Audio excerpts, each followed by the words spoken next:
Dear students, आज के class में हम पढ़ेंगे क्या? बोलो। लाभ, हानि और बट्टा। तुम बता सकते हो लाभ, हानि और बट्टा को इंग्लिश में क्या बोलते हैं? बोलो। Profit, loss and discount. तो प्रॉफिट, लॉस एंड डिस्काउंट जो हम पढ़ने जा रहे हैं उसमें हम जानेंगे कि लाभ, हानि और बट्टा में से लाभ किसे कहते हैं, हानि किसे कहते हैं और बट्टा किसे कहते हैं। तो इसको जानने के लिए हमें कुछ शब्दों को जानना होगा बच्चे, जिन शब्दों के बारे में यहाँ डिफिनेशन लिखा हुआ है। बहुत शॉर्ट में मैं तुम्हें बताऊंगा, जल्दी जल्दी इसको समझते चलोगे तुम्हें, ठीक है ना। लाभ, हानि का मतलब होता है कि यदि कोई सामान हम खरीदते हैं तो उसको हम क्रय मूल्य कहते हैं। जितने मूल्य में कोई वस्तु हम खरीदते हैं उसे हम क्या कहते हैं? क्रय मूल्य। इंग्लिश में इसको कॉस्ट प्राइस बोलेंगे। क्या बोलेंगे? Cost price. संकेत में इसको सीपी कहते हैं। क्या बोलेंगे? CP. CP for cost price. अगर मानो किसी पंखे को हम 500 रुपया में किसी ने खरीदा तो हमारा क्रय मूल्य या कॉस्ट प्राइस या सीपी बराबर कितना हो जाएगा? 500। 500 रुपीज। बहुत बढ़िया। अब कहता है एक हमारा विक्रय मूल्य। क्या पढ़ेंगे अब हम लोग? विक्रय मूल्य। कोई भी सामान हम खरीदते हैं तो व्यापारी खरीद कर क्या करता है? उसको बेचता है। तो विक्रय मूल्य को इंग्लिश में कहते हैं सेलिंग प्राइस। क्या बोलेंगे? Selling price. सेलिंग प्राइस को संक्षिप्त में हम एसपी कहते हैं। क्या कहते हैं? SP. S for selling P for price. Selling price. अगर किसी वस्तु को हमने 500 में खरीदा तो वह हो गया हमारा कॉस्ट प्राइस, और उसको मैंने 700 रुपया में बेच दिया तो जितना में बेचते हैं उससे हम विक्रय मूल्य या सेलिंग प्राइस कहते हैं। समझ में आ गया बच्चे? Yes sir. एक दुकानदार है, मान लो किसी वस्तु को 4 रुपया में खरीदा। कितना में खरीद लिया? 4 रुपया। और 10 रुपीज़ में 10 रुपीज़ में उसको क्या कर दिया? सेल कर दिया। तो उसका कॉस्ट प्राइस कितना हो जाएगा? 4 रुपीज़। और उसका सेलिंग प्राइस क्या हो जाएगा? 10 रुपीज। तो इस तरीके से ये सब शब्द ठीक से समझ गए तुम लोग? Yes sir. अब इसमें कुछ और शब्द है जो हमें समझना पड़ता है बच्चा, उस शब्द को जानो। वो एक होता है इसमें से अंकित मूल्य। कौन सा मूल्य जी? अंकित मूल्य। बच्चे यदि तुम किसी मॉल वगैरह में जाओगे तो तुम देखना जो भी कपड़ा हम खरीदते हैं, मानो कपड़ा जीन्स खरीदना है, फ्रॉक खरीदना है, कुछ भी खरीदे हुए, तो उस पर देखना एक उसका मूल्य दिया रहता है 700 रुपीज़। क्या मूल्य दिया रहता है? 700 रुपीज। अब 700, 500, 10, 20, 50 कुछ भी उसमें पहले से जो मूल्य उस पर फिक्स लिखा रहता है उसको हम कहते हैं मार्केट प्राइस, मार्क्ड प्राइस। क्या बोलेंगे? Marked price. मार्क प्राइस माने उस पर अंकित रहता है। तो दुकानदार कहेगा भाई 700 रुपये का वस्तु है, लेकिन आइए ना आप मेरे परिचय के व्यक्ति, तो मैं आपको 500 रुपये में दे दे रहा हूँ। कितना में दे दे रहा हूँ? 500। अर्थात हम इसमें 200 रुपया डिस्काउंट कर दिए। 200 रुपये क्या कर दिए? डिस्काउंट। तो अंकित मूल्य, जितना मूल्य किसी वस्तु पर पैकेट पर अंकित रहता है उसे हम अंकित मूल्य या मार्क्ड प्राइस कहेंगे। ठीक है ना जी? Yes sir. इस पर जितना वो छोड़ेगा, कितना रुपया छोड़ रहा है? 200 रुपये छोड़ दिया, तो वह 200 रुपये जो छोड़ता है वही उसका बट्टा कहलाता है। क्या कहता है जी? बट्टा। बट्टा माने छूट कहलाता है। क्या कहलाता है जी? छूट। माने 700 रुपया का वस्तु 200 रुपया छूट में करके कितना रुपये में तुम्हें दे रहा है? 500। इसका मतलब कि अगर तुम्हें 500 में दे रहा है बच्चा, तो खरीदा होगा वो 500 में, 500 से ज़्यादा में कि कम में? कम में। कम में। वो हम लोग को ना मूर्ख बनाता है सर। हम लोग रखते हैं बाप रे 700 का वस्तु है, अब 500 रुपया में दे रहा है, अर्थात हमको तो छूट दे दिया। लेकिन नहीं बाबू, वो कीमत किसी भी वस्तु का जो मार्केट प्राइस होता है, जब वस्तु का उत्पादन किया जाता है तो उसका कीमत उससे कम डबल रखा जाता है। कितना रखा जाता है? डबल। अर्थात अगर 700 रुपये का करीब करीब कोई वस्तु अगर प्रिंटेड हो, मार्केट प्राइस अगर 700 हो, तो समझ लो खूब ज़्यादा पैसा इसमें लगा होगा। तो कितना? 350 रुपये, 350 रुपया उसका लागत लगा होगा। ठीक है ना? उसको बनाने में, लाने में खर्चा हुआ होगा। इसके ऊपर सब ये सब पैसा कमाते हैं, कम से कम नहीं तो इससे ज़्यादा ही पैसा कमाते हैं सब। समझ में आ गया बच्चा? Yes sir. तो मार्केट प्राइस क्या है? किसी भी वस्तु को जब हम जाते हैं और जो उस वस्तु के पैकेट पे लिखा रहता है, जो अंकित रहता है पैकेट पर, उसे हम क्या कहते हैं? Market price. अब हम बात करेंगे कि इसे सूची मूल्य भी कहा जाता है। क्या कहा जाता है जी? सूची मूल्य। मार्क प्राइस जो लिखा रहता है उसके बगल में लिखा रहता है इंक्लूसिव ऑफ ऑल टैक्सेस, माने ये भी लिखा था सब टैक्स जोड़कर इतना रुपया है। अब बताओ बच्चे, तुमसे मैं कुछ चीज़ें पूछता हूँ, मुझे बताओगे, तब हम लोग लाभ और हानि पढ़ेंगे। तुम जाते हो एक दुकानदार के पास और वह दुकानदार किसी वस्तु का मूल्य, किसी जीन्स का मूल्य 1000 रुपया उस पर फिक्स कर रखा है। 1000 रुपया क्या है जी? फिक्स कर दिया। तो इसको हम कौन सा मूल्य कहेंगे? अंकित प्राइस, अंकित मूल्य या मार्क्ड प्राइस। मार्क्ड माने अंकित, वो उस पर अंकित है। 1000 रुपया का हमने जीन्स देख लिया जी। अब वो कहेगा भाई आ जाओ, ये बिग मार्ट है, वी मार्ट है। वी मार्ट उसको 800 रुपये में दे रहा है। उसका उसने सेलिंग प्राइस कितना रख दिया? 800 रुपीज़। तो कहेगा 1000 का हमारा जीन्स ले जाओ, कितना में? 800 में। जाहिर सी बात है वो उसको खरीदा होगा 800 से कम में। मानो कि उसने खरीदा है उसको 600 रुपये में। कितना में खरीदा है जी? 600 में। तो जितने में खरीदा वह उसका कॉस्ट प्राइस, और जितना में बेच रहा है वह उसका सेलिंग प्राइस। हमको मूर्ख बनाता है, फिक्स प्राइस का करके अंकित कर देता है उस पर एक तो 1000 रुपये, कहता है कि इसी 1000 रुपया में हमने 200 छूट दे दिया, तो 800 रुपये में ले जाइए। तो जितना में बेचेगा वह उसका सेलिंग प्राइस, और जितना में वो ख़रीदा होगा वह उसका क्या होता है? Cost price. कभी कभी होता क्या है, कोई सामान बिकता नहीं है, कोई ख़रीदता नहीं है, तो 600 रुपया में ख़रीदा है, लेकिन वो बोलेगा कि आइए 500 रुपये में मैं आपको बेच दे रहा हूँ। कितना में जी? 500 में। मार्केट में सब जगह जाओगे तो 600 उसका दाम है, वो 800 दाम है, और ये कितना में बेच रहा है? 500। अर्थात जाहिर सी बात है वो कब बेचेगा? जब देखिएगा माल हमारा 2 साल 3 साल 4 साल 5 साल से रह गया, सड़ रहा है, अब रखेंगे तो सड़ के ख़त्म हो जाएगा, तो इतना सस्ता दे देगा, कह देगा ये सेल लगा हुआ है। क्या लगा है जी? सेल के नाम पे बेच देगा। जो कपड़ा जो जूता हमें चलेगा समझो कि 5 साल, वो पहले ही 5 साल दुकान में सड़ चुका है, तो आके मुश्किल से 6 महीने में ख़त्म हो जाएगा। इसीलिए लोग कहते हैं कि सस्ता खरीदे बार बार, अब महंगा खरीदे एक बार। तो कॉस्ट प्राइस, सेलिंग प्राइस ठीक से समझ गए बच्चे? सर। अब इतना समझ गए तो अब हम पढ़ेंगे इस लेसन को कि लाभ किसे कहते हैं, हानि किसे कहते हैं। तो ध्यान से समझो। अब क्या पढ़ने जा रहे हैं हम लोग? लाभ किसे कहते हैं और हानि किसे कहते हैं? लाभ को अंग्रेजी में प्रॉफिट कहेंगे। क्या बोलते हैं जी? प्रॉफिट। यदि किसी वस्तु का विक्रय मूल्य, माने विक्रय मूल्य माने क्या? सेलिंग प्राइस, अगर उसके क्रय मूल्य से अधिक हो। किससे अधिक हो जी? क्रय मूल्य से। सेलिंग प्राइस क्रय मूल्य से अधिक हो तब समझो कि ऐसी स्थिति में लाभ होता है। माने एक कलम को 5 रुपया में मान लो खरीद कर और 7 रुपया में बेच दिया गया, तो खरीदा गया 5 रुपया में, तो कॉस्ट प्राइस कितना हो गया इसका? 5। Cost price 5 5। रुपीज़, और सेलिंग प्राइस बेचा गया उसको 7 रुपीज़ में, तो सेलिंग प्राइस कितना हो गया? 7। इसीलिए प्रॉफिट कितना हो जाएगा? 7 - 5 करेंगे तो क्या हो जाएगा? 2। यहाँ समझा दिया, ठीक है बच्चे? Yes sir. तो लाभ कमाने के लिए जितना में हम वस्तु को खरीदते हैं उससे अधिक मूल्य पे बेचते हैं।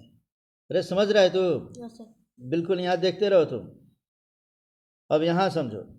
अब इसके बाद हम पढ़ेंगे हानि। क्या पढ़ेंगे जी? हानि। अगर किसी वस्तु का विक्रय मूल्य क्रय मूल्य से कम हो, माने खरीदे हैं 5 रुपया में, ठीक है ना जी? अब विक्रय मूल्य अब बेच रहे हैं 4 रुपया में, कॉस्ट प्राइस है कितना? 5 रुपये, और सेलिंग प्राइस हो गया कितना? 4 रुपये। तो इस स्थिति में जब कॉस्ट प्राइस सेलिंग प्राइस से ज़्यादा हो जाए तो इस स्थिति में हमें लॉस होता है। क्या होता है जी? लॉस। मानो कि 10 रुपये का सामान खरीद कर और कोई 8 रुपया में बेच रहा है, तो प्रॉफिट होगा कि लॉस? लॉस। और 8 रुपया का सामान खरीद कर 10 रुपया में बेच रहा है, तब प्रॉफिट होगा कि लॉस? प्रॉफिट। तो ये दोनों समझ गए बच्चे? यस लॉस को हम हानि कहते हैं बच्चे। इस तरीके से अब हम इसमें से एक ठो कहते हैं ऊपरी व्यय। एक और वर्ड आता है इसमें, क्या जी? ऊपरी व्यय। मानो कहता है ऊपरी व्यय को कहते हैं ओवरहेड एक्सपेंडिचर। क्या बोलेंगे? Overhead expenditure. कहता है कि यह वह व्यय है जो किसी व्यापारी को किसी वस्तु के क्रय मूल्य का अतिरिक्त वहन करना पड़ता है। जैसे मानो हमने क्या किया कि कोई सामान खरीदा, एक टेबल खरीद के लाया मैं बेचने के लिए, 500 रुपये में टेबल खरीद लिया। क्या किया जी? 500 रुपये। और घर पे लाए तो देखिए कि टेबल का पैर तो टूट गया, टेबल का पैर टूट गया। तो हम एक मजदूर रख देंगे और 100 रुपया मजदूर को दे देंगे तो वह मजदूर उसको बना देगा। तो जो ऊपर हम खर्च कर देंगे उस टेबल पे, यही हमारा क्या कहलाता है? Overhead expenditure.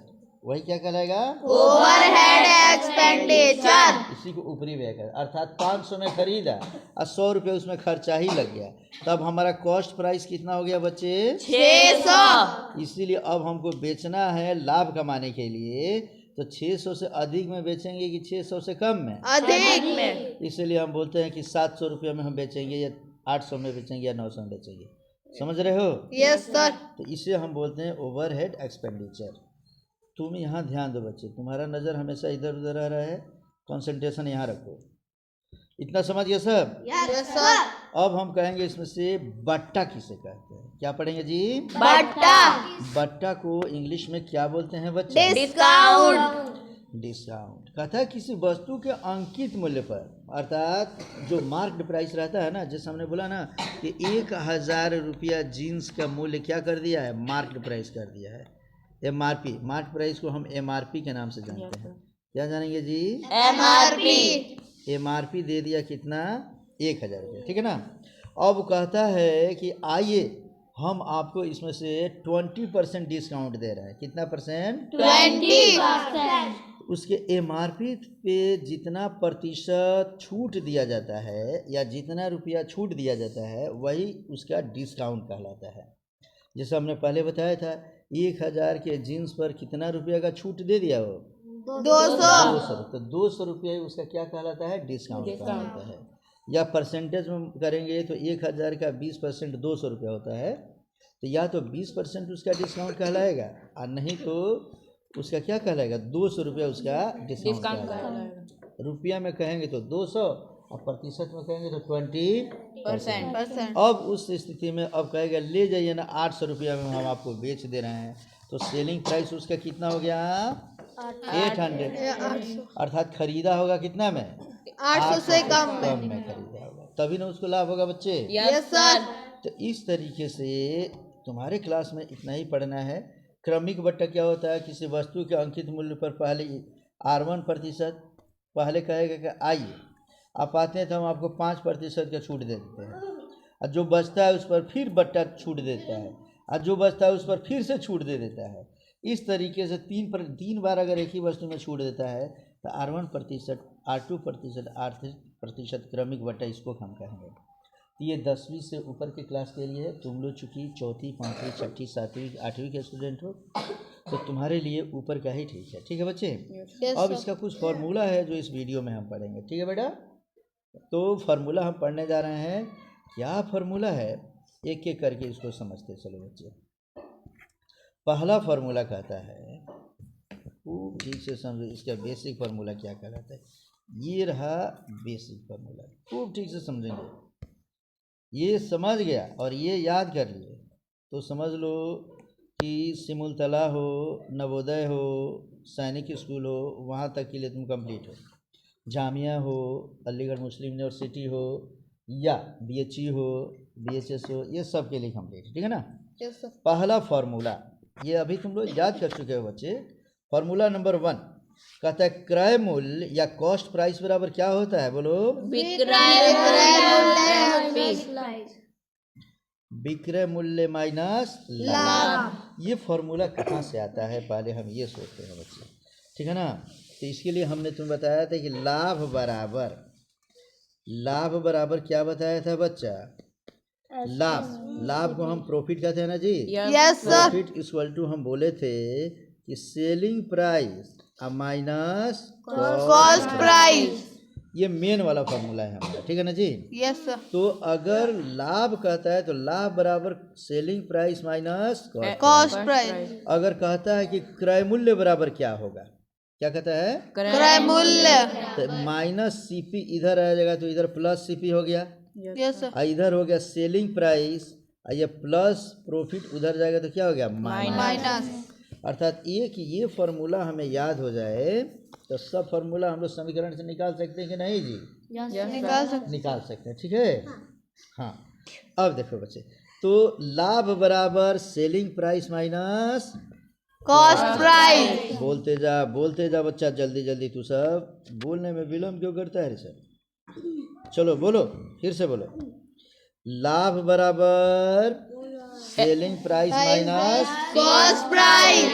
कॉस्ट प्राइस बराबर होता है selling price minus profit. Hindi में कहेंगे तो क्रय मूल्य बराबर होता है विक्रय मूल्य अब माइनस लाभ। फिर फॉर्मूला नंबर 3 कहता है, एक बेसिक फार्मूला हमारा ये था, क्रय मूल्य बराबर अगर हानि दिया हो तो उसके लिए होता है विक्रय मूल्य प्लस हानि। अच्छा, फिर कहता है कि लाभ बराबर क्या होता है जी? विक्रय मूल्य माइनस क्रय मूल्य, यही फार्मूला। लाभ बराबर विक्रय मूल्य माइनस क्रय मूल्य, ठीक है बच्चे। अब देखो, अब इसमें कहता है कि हानि बराबर क्या होता है? तो क्रय मूल्य माइनस विक्रय मूल्य। अब इस सब को थोड़ा सा और हम क्या करते हैं, इसको छोटा करते हैं और तुम्हें अलग तरीके से थोड़ा सा बताते हैं, ठीक है बच्चा? यस। ये हो गया हमारा बिल्कुल छोटा, और यहाँ समझते चलो, जो यहाँ फार्मूला मैं बता रहा हूँ ठीक से समझोगे। यहाँ पर लो, एक बार ये फार्मूला हम जो देखे थे, प्रतिशत लाभ बराबर क्या होता है, प्रतिशत हानि बराबर क्या होता है, ये सब फार्मूला, टोटल फार्मूला मैं तुम्हें बताने जा रहा हूँ। ये देख लो, नंबर 1, सबसे पहले हम लोग क्या पढ़ेंगे बच्चे? नंबर 1, लाभ बराबर, लाभ माने क्या होता है जी? प्रॉफिट। इक्वल टू क्या होता है? SP minus CP. SP minus CP. तो इस तरीके का मतलब हो गया, लाभ बराबर हो गया हमारा विक्रय मूल्य, क्या हो गया जी? विक्रय मूल्य माइनस क्रय मूल्य। क्रय मूल्य हो गया।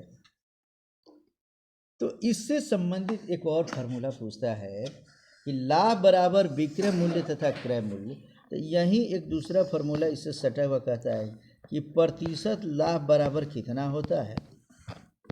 तो प्रतिशत लाभ बराबर हम लिखेंगे, फार्मूला ठीक से याद करते चलो बच्चे, लाभ बटा क्रय मूल्य, लाभ बटा क्रय मूल्य गुणे 100। गुणे क्या करेंगे? 100। बेटा अभी तुम 2 साल के हो, तुम मत बोला करो, ठीक है? हाँ हाँ, 5 साल के हो गए ना जी, ठीक है? आयान बेटा तू स्थिर है। तो तुम लोग समझो बच्चे, अब समझो यहाँ पर लाभ बराबर क्या होता है जी? Selling price minus cost price. तो प्रतिशत लाभ बराबर क्या होगा? लाभ बटा क्रय मूल्य 100। कहता क्या है कि इससे संबंधित हमारा क्वेश्चन पूछता है कि यदि किसी वस्तु को 10 रुपया में खरीद कर, कितना में खरीद कर? 10 रुपया खरीद कर आप 15 रुपया में बेच दिया गया। 10 में खरीद कर 15 में क्या किया गया? बेच दिया गया। तो कहेगा इसका प्रतिशत लाभ ज्ञात करें। प्रतिशत लाभ ज्ञात करने के लिए हमको पहले लाभ ज्ञात करना होगा। क्या ज्ञात करना होगा? लाभ। तो लिखेंगे प्रॉफिट इज इक्वल टू, ये हमारा कॉस्ट प्राइस था और ये हमारा क्या था? Selling price. हम जानते हैं कि प्रॉफिट इज इक्वल टू क्या होता है?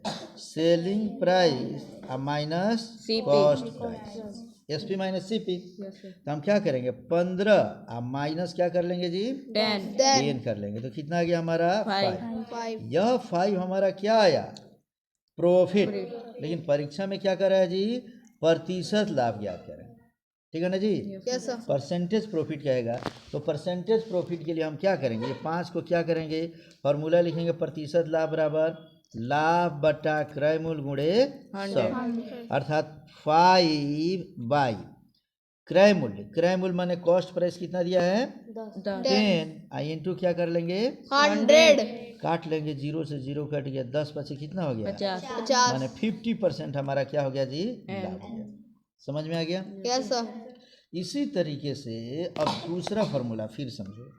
नेक्स्ट फार्मूला फिर पूछता है, कहता है हमारा कि यदि हानि बराबर क्या होता है, क्या कहता है जी? हानि बराबर हानि को क्या कहते हैं हम लोग? लॉस।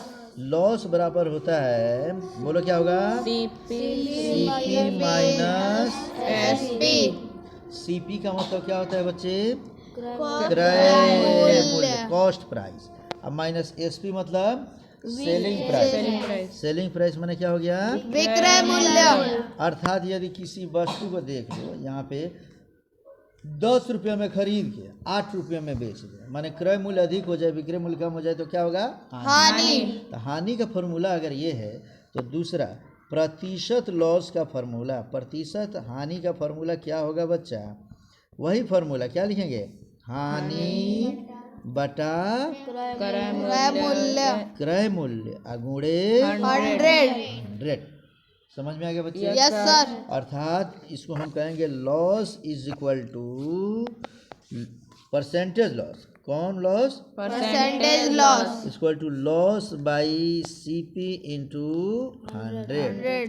समझ रहे हो ठीक से? Yes sir. इस तरीके से अब हम एक क्वेश्चन कर रहे हैं कि मानो किसी वस्तु को 500 रुपया में खरीद कर, 500 रुपया में खरीद कर और उसको 400 रुपया में बेच दिया गया। बेच दिया गया तो क्या हो गया? Selling price. 500 रुपये में खरीदा गया और 400 में बेच दिया गया तो बोलो लॉस होगा कि प्रॉफिट होगा? लॉस। तो लॉस बराबर क्या होता है फॉर्मूला बच्चा? CP minus SP. अर्थात क्या करेंगे? 500 माइनस 400 निकालेंगे तो कितना हो गया? 100। यही हमारा हो गया क्या जी? लॉस। लेकिन परीक्षा में कहेगा परसेंटेज लॉस ज्ञात करें। What is the percentage loss? ठीक है ना? तो प्रतिशत हानि अगर कहे तो प्रतिशत हानि के लिए हम अभी इसको तुरंत निकालेंगे। कैसे बच्चे?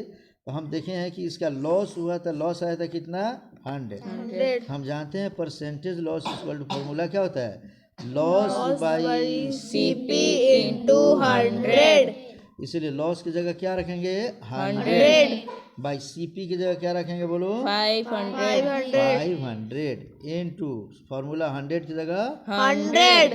काट देंगे 2 जीरो से 2 जीरो, अब 5 से काट दो, 5 से कम 5, अब 20 5 100।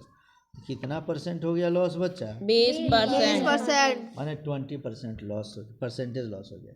तो अगर लाभ देकर प्रतिशत लाभ पूछता है, हानि देकर प्रतिशत हानि पूछता है, या कॉस्ट प्राइस सेलिंग प्राइस, ये दोनों अगर पूछ देता है तो आराम से ये निकाल लोगे तुम लोग? Yes sir. कोई दिक्कत यहाँ तक नहीं ना? No sir. तब एक फार्मूला पूछता है, कहता है क्या है? यही फार्मूला आज अगर समझ गया तो समझो कि 8th क्लास तक खत्म। 2 फार्मूला और बताऊंगा, ठीक है ना? Yes sir. बोलो बच्चे, तुम लोग को याद भी होना चाहिए। यदि फार्मूला कहता है कि यदि क्रय मूल्य, क्या दिया है? क्रय मूल्य। क्रय मूल्य को क्या कहते हैं? सीपी। तथा लाभ दिया हो। क्रय मूल्य तथा लाभ माने प्रॉफिट दिया हो। क्रय मूल्य तथा लाभ दिया हो तो विक्रय मूल्य बराबर कितना होगा?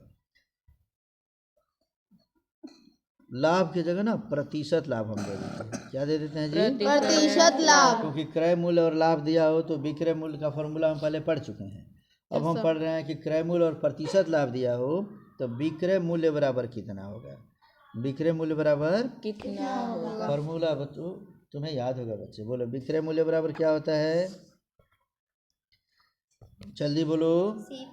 हाँ,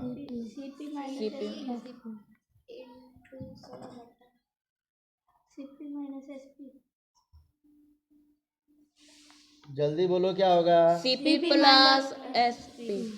सीपी प्लस एसपी। यही पढ़ा रे। इसको लिखेंगे हम लोग, ध्यान से समझो। क्या दो फार्मूला चला गया जी? फिर से देखो, हमने बता रहे हैं सीपी प्लस प्रॉफिट।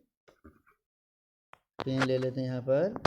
ये देखो, अगर कहता है कि कॉस्ट प्राइस मालूम हो एंड परसेंटेज क्या प्रॉफिट मालूम हो, तो कहता है कि सेलिंग प्राइस बराबर क्या हो? क्रय मूल्य और प्रतिशत लाभ मालूम हो तो विक्रय मूल्य बराबर क्या होता है, तो उसके लिए हम लिखेंगे विक्रय मूल्य बराबर, अरे कहाँ चला जा रहा है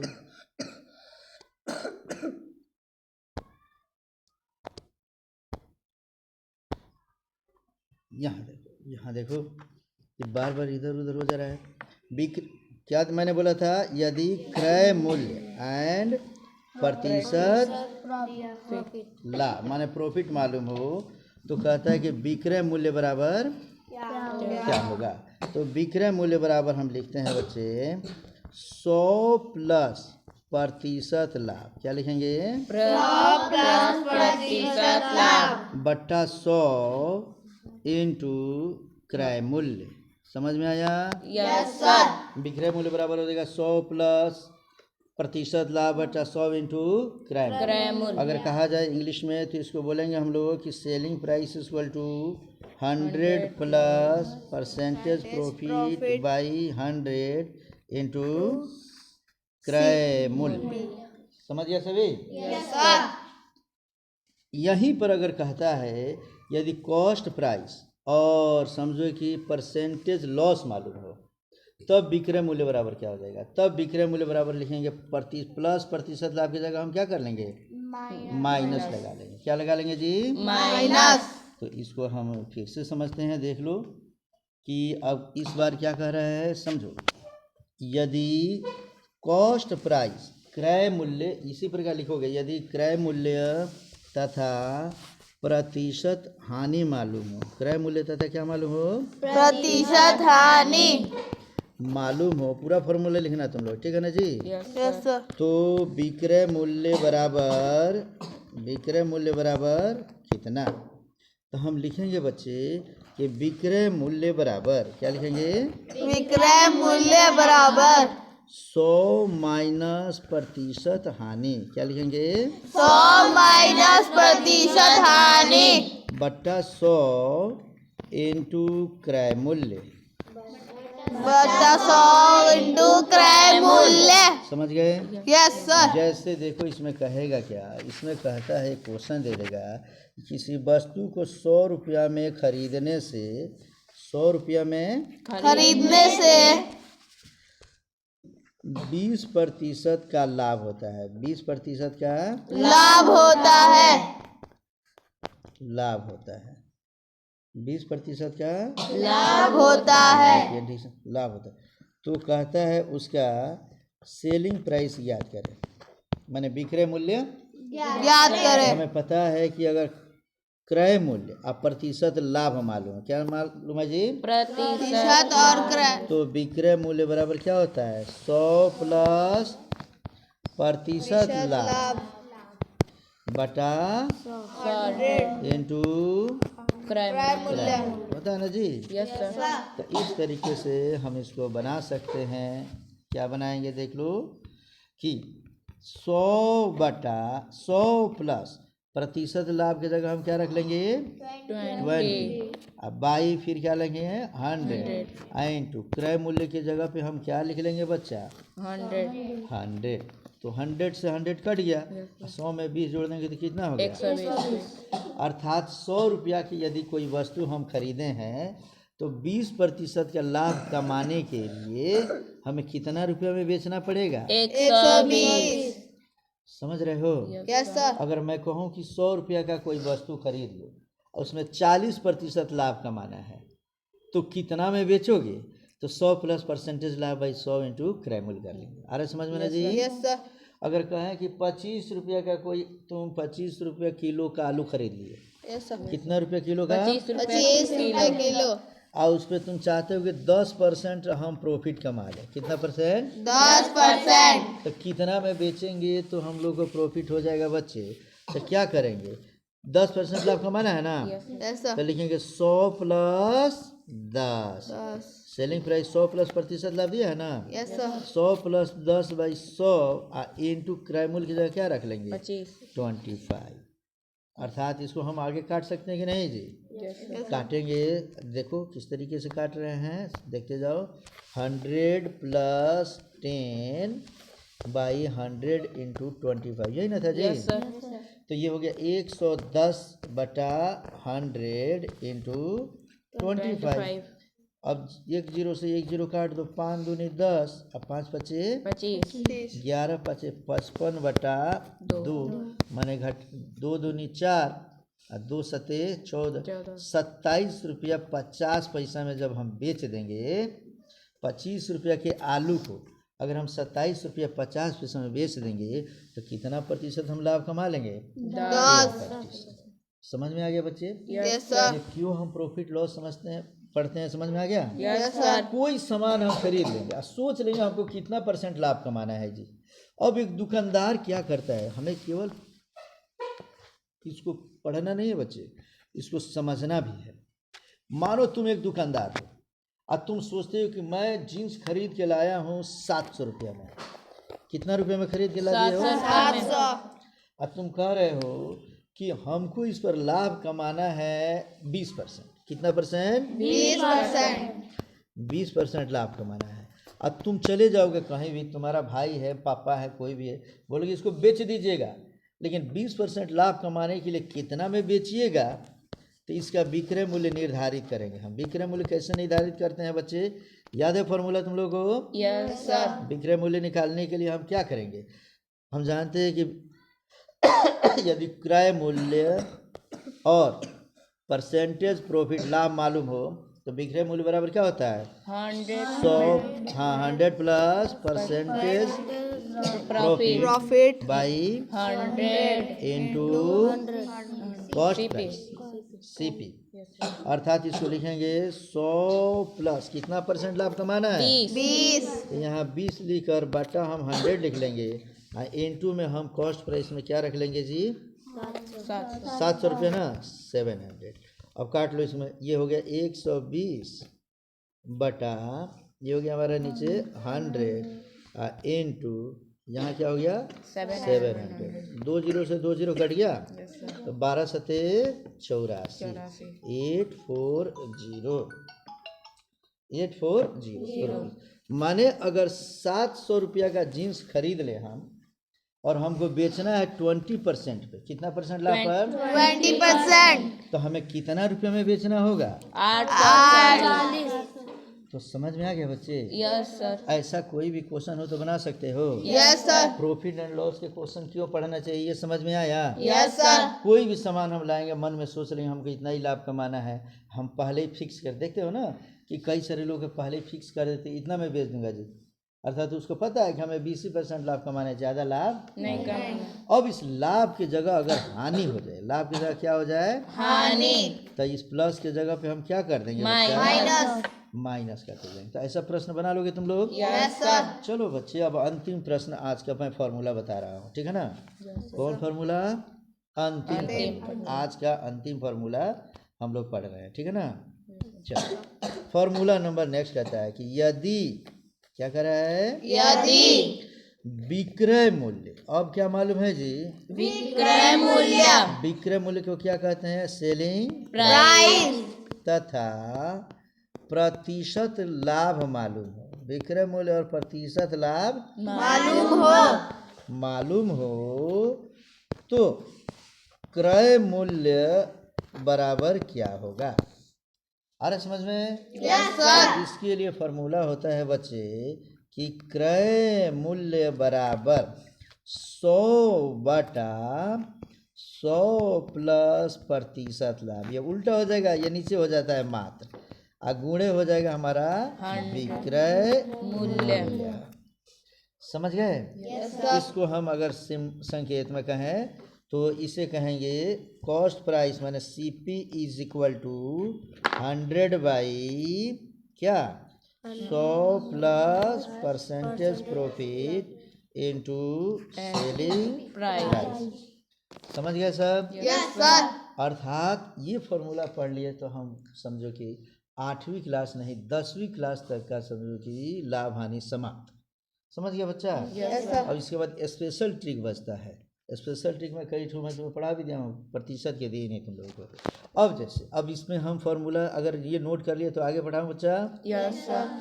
कहता क्या है कि यदि किसी वस्तु को 200 रुपया में, कितना रुपया में बेचना है जी? 200। एक दुकानदार किसी वस्तु को 200 रुपया में 200 रुपया में बेचकर 200 रुपया में बेचकर 20% लाभ कमाना चाहता है। 20% लाभ कमाना चाहता है। कमाना चाहता है। तो बोलो, तो कहता है तो वह वस्तु को कितने में खरीदेगा? वस्तु को कितने में खरीदेगा। खरीदेगा। समझ में आएगा बच्चा? Yes, तो sir. खरीदना माने क्या हो गया? Cost price. आ रहा समझ में? Yes, sir. पूछ क्या रहा है बच्चे? Cost price. 200 रुपया में बेचकर बनाते हैं इसको, क्या करें जी? 200 रुपया में बेचकर। तो 200 रुपया में बेचकर तो हमारा सेलिंग प्राइस बराबर कितना हो गया? 200 रुपया। सेलिंग प्राइस कितना हो गया? 200 रुपया। 20% लाभ कमाना चाहता है, तो percentage profit is equal to कितना दे दिया है? 20%। 20% ये दे दिया ना। Yes sir. कमाना चाहता है तो वह वस्तु कितने में खरीदेगा? तो कहता है सीपी बराबर कितना। क्या कर रहा है जी? सीपी बराबर कितना।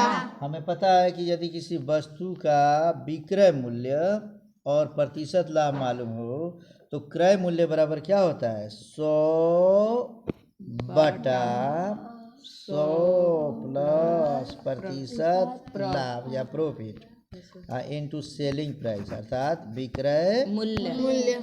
ये ना फॉर्मूला है जी। सर। तो 100 की जगह पे हम तो क्या रखेंगे? 100 रख लेंगे बटा 100 की जगह फिर 100 की जगह क्या रखेंगे? 100 और प्लस प्रतिशत लाभ की जगह हम क्या रख लेंगे बच्चा? 20 इंटू विक्रय मूल्य की जगह क्या रखेंगे? 200। तो अगले पेज में बनाए यस सर। इतना याद रखोगे तुम लोग क्या? 100 बटा 100 प्लस 20 गुणे 200, यही है ना जी? Yes sir. तो फिर अगला पेज हम लेते हैं, देख लो हमारा यही था कितना। तो हम बताए थे कि कॉस्ट प्राइस हमारा क्या होना चाहिए? तो 100 देख लो ये थोड़ा सा गड़बड़ हो रहा है। हाँ लिखेंगे 100 बटा 100 प्लस 20 गुणे 200। 200 रुपया उसका विक्रय हमें कमाना था ना जी, बेचना था। Yes sir. तो हम काट देंगे 100 बटा 120 और गुणे 200। 1 जीरो से 1 जीरो कट गया, 2 छक्के 12 और 2 पचे 10, फिर 2 तिहाई 6 और 2 एकम 200 हो गया। ऊपर हो गया हमारा कितना? 500 और बटा नीचे क्या हो गया? 3। भाग देंगे 3 एकम 3, 2 जीरो 3 छक 18, फिर 2 जीरो 3 छक 18 और दशमलव, फिर क्या हो जाएगा? 6। अर्थात 200 रुपया में अगर हमें किसी वस्तु को बेचकर अब 20% लाभ कमाना हो तो हमें कितना में खरीदना पड़ेगा? 166 रुपया 66 पैसा। समझ में आ रहा है बच्चे? Yes sir. तो क्या इस तरीके से लाभ और हानि का प्रश्न पूछे तो तुम बना लोगे? Yes sir. लाभ दिया हो, हानि दिया हो या क्रय मूल्य दिया हो, विक्रय मूल्य दिया हो, एक तो नहीं दिया हो तो बना लोगे? Yes sir. वीडियो रोक रोक कर और सभी फार्मूला लिख कर अब बढ़िया से ये चैप्टर 8वीं क्लास का ये जो प्रॉफिट एंड लॉस है ख़त्म करके यस सर। तब कल आना है। सब समझ गए बच्चे? Yes sir. चलो मिलते हैं फिर अगले क्लास में। ओके।